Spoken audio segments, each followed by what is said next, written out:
Hi everyone and welcome back.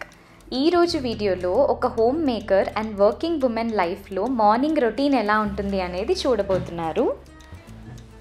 Not all days are the same అండి, ఒకేలా ఉండవు, చాలా డిఫరెంట్గా ఉంటాయి. ఒకరోజు మూడ్ మనల్ని చాలా పనులు చేయించేస్తుంది. ఒక్కొక్క రోజు లేచి చిన్న చిన్న పనులు చేసుకోవాలంటే కూడా ఏంటిది నేను చేయాలా అనిపిస్తుంది. అలాంటి రోజులు మనందరికీ ఉంటాయి, నాకు ఉంటాయి. కానీ ఈరోజు అలాంటి ఒక రోజు కాదు. ఈరోజు బీరకాయ శనగపప్పు కూర చేయాలని అనుకున్నాను. అందుకే పచ్చిశనగపప్పుని వాటర్లో నానబెడుతున్నాను. కడిగిన తర్వాత ఈలోపు బయట వర్షం పడుతుంటే అవి ఒక స్ట్రింగ్ మీద నుంచి ఇంకో స్ట్రింగ్కి ట్రాన్స్ఫర్ చేయాలి అనే ఉద్దేశంతో బయటికి వెళ్ళాను. ఈలోపు ఆరినవి తీసేసి ఆ చివరున్న స్ట్రింగ్ మీద తీసేసి లోపలికి ఉన్న దాని మీద వేశాను. ఈ పని అయితే రోజు ఉండదండి, ఆల్మోస్ట్ ఆరిపోతాయి. కానీ ఈరోజు వర్షం పడడం వల్ల అదేంటో వీడియో షూట్ చేశానంటే వర్షం పడమనేమో, చక్కగా వర్షం పడుతుంది. నేను కూడా తీసి వాటిని స్ట్రింగ్ మీద ఆరబెట్టేశాను. యూజువల్గా ఎవ్రీ ఆల్టర్నేట్ డే నేను చేసేది ప్లాంట్స్కి వాటర్ పోయడం. వాటన్నిటికీ వాటర్ పోసేస్తున్నాను. ఇప్పుడు కందిపప్పును కూడా నానబెట్టుకొని పక్కన పెట్టుకుంటున్నాను. టమాటా పప్పు చేయాలని. టమాటా పప్పు బీరకాయ కూర అనమాట. మార్నింగ్ లేచిన తర్వాత మలాస్నాలో కూర్చొని హాట్ వాటర్ తాగడం నేను చాలా రీసెంట్గా స్టార్ట్ చేసిన రిచువల్.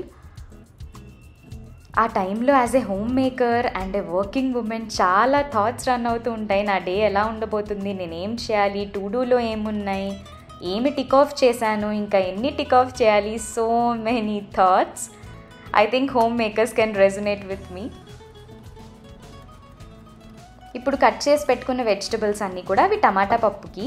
నేను లేచిన 1 hour తర్వాత ప్రోటీన్ షేక్ తాగుతాను. ప్రోటీన్ షేక్ పౌడర్ కలుపుకొని ఆన్ అన్ ఎంప్టీ స్టమక్.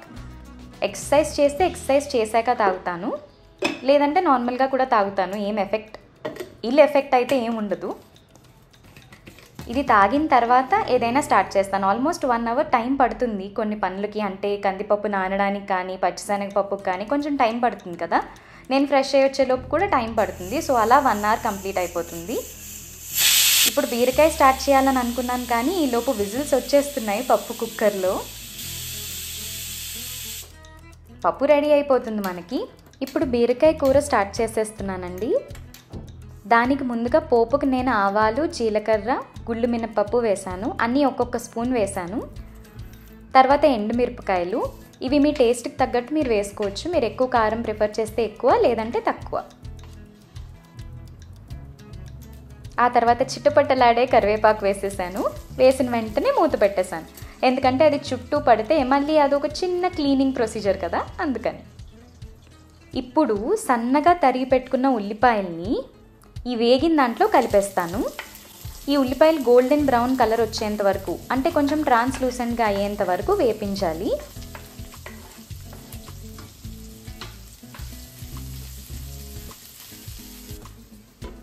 అవి కూడా నేను కవర్ చేసే కుక్ చేస్తున్నాను. వన్స్ అది కుక్ అయిన తర్వాత నెక్స్ట్ నేను వేసేది మనం నానబెట్టుకున్న పచ్చిశనగపప్పు. పచ్చిశనగపప్పు ఇంకో గంట నానితే బాగుండేది. నేను 1/2 hour నానిన తర్వాత వేశాను. గంట నానితే ఇంకా సాఫ్ట్గా ఉండేవి. ఇప్పుడు దీన్ని కూడా చక్కగా కలిపి కవర్ చేసి కుక్ చేస్తాను.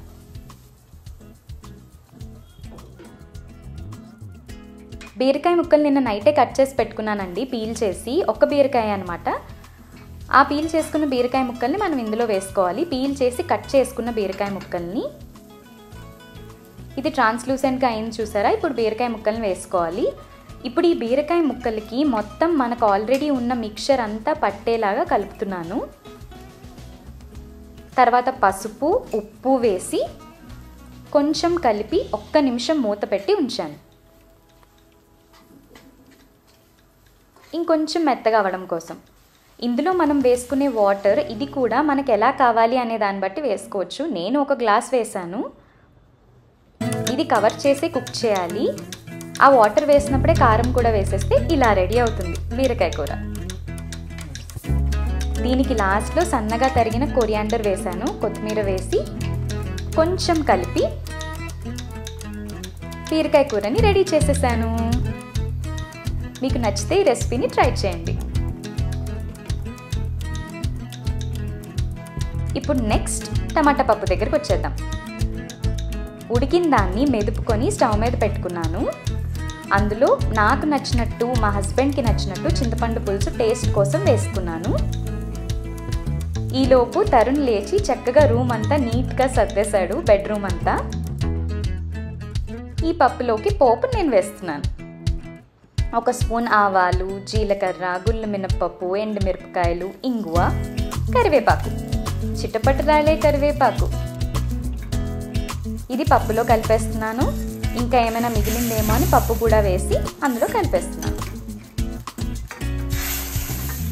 2 కూడా చక్కగా వచ్చాయండి. చాలా సూపర్ అని చెప్పను, మేబీ ఇది నాకంటే నేను ఎలా చేశాననేది తరుణ్ చెప్పాలి.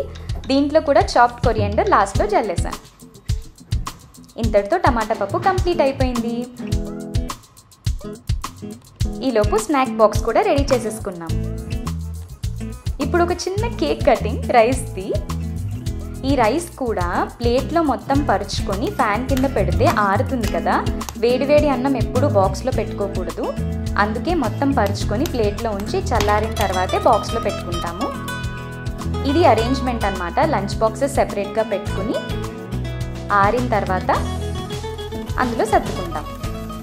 ఈరోజు తరుణే సర్దేస్తాడు. నా కోసం చక్కగా దోశలు కూడా వేసి పెడుతున్నాడు. మేము ఇలాగే ప్లాన్ చేసుకుంటామండి. నేను కుక్ చేస్తే మిగతా అన్ని పనులు తరుణ్ చేసేస్తాడు, తరుణ్ కుక్ చేస్తే మిగతా పనులు నేను చేసేస్తాను. నాకు క్రిస్పీ దోశలు రెడీ అయిపోతున్నాయి.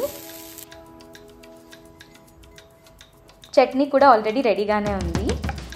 ఈలోపు తరుణ్ బాక్సులు సర్దేస్తున్నాడు అనమాట. బీరకాయ కూర, టమాటా పప్పు, పెరుగన్నం, రైస్. ఇది ఆవు నెయ్యి. మేము రీసెంట్గానే ఆవు నెయ్యికి షిఫ్ట్ అయిపోయాము. పెరుగన్నం అయితే కంపల్సరీ అండి. మీలో ఎంతమంది పెరుగన్నంతో ఎండ్ చేయకుండా ఉండలేరు? నేను పెరుగన్నంతో ఎండ్ చేయకుండా అయితే ఉండలేను. లాస్ట్ తినేది ఖచ్చితంగా పెరుగన్నం అవ్వాల్సిందే. ఇలా లంచ్ బాక్స్ రెడీ అయిపోయింది. నేను రెడీ అయ్యాక దేవుడికి దండం పెట్టుకుని స్టార్ట్ అయిపోయాను. అంటే మేమిద్దరం స్టార్ట్ అయిపోయామన్నమాట. ఇలా నా మార్నింగ్ రొటీన్ ఉంటుందండి.